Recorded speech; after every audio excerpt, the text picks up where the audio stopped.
I'm Liza, and I had the St. Petersburg paradox. So a little bit about the guy who kind of came up with it, who was Daniel Bernoulli. He is a Swiss mathematician, doctor, and mathematician. He was born in the 1700s and went to Basel University, and he actually graduated that when he was 17. And then he went on for his master's degree, and he finished that in a year, so basically he was a genius. But like when he first went to Basel University, he went for philosophy and logic, kind of like a major back in that day, and then he went on for medicine. So he was very interested in mathematics, and actually his whole family was like a math family, so I know like my family kind of is like that too, and some of your families are like that.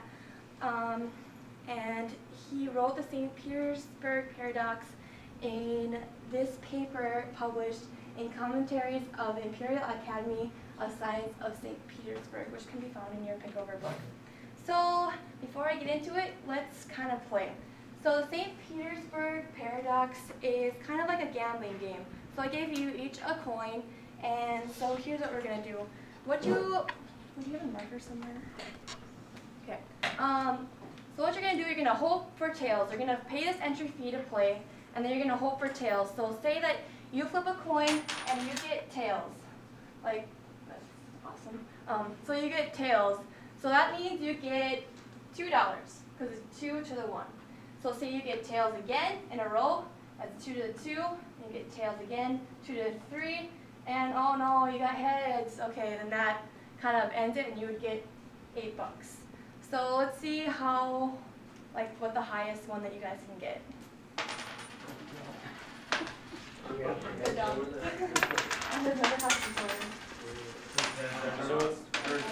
we make a guess, or do we have to get them in a row? It has to be in a row. Yeah. Yeah. So if you get heads first, you're done. Yep. Oh. Oh, thank you.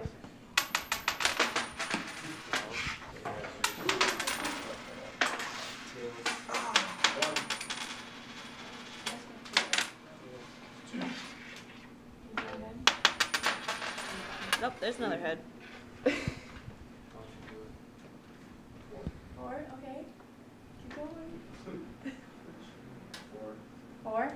See, I did it a few times, and the highest I ever got was, I think it was 7 or 8. So I got like $512 off it. But like the average is like, you know, you screw up the first time, and then you're like, oh shoot. So that's where the paradox kind of comes into play. So what would be a fair price to pay to play this game, do you think? And how much would you be ready to play to join the activity?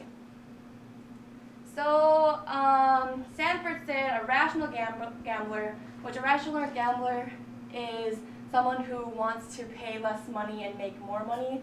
They would pay no matter what, how large the entry price is. But hacking says few of us would even pay $25 to enter the game.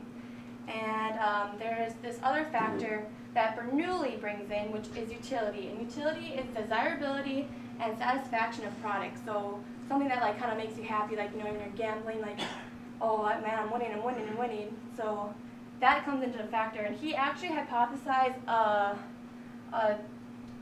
this for utility.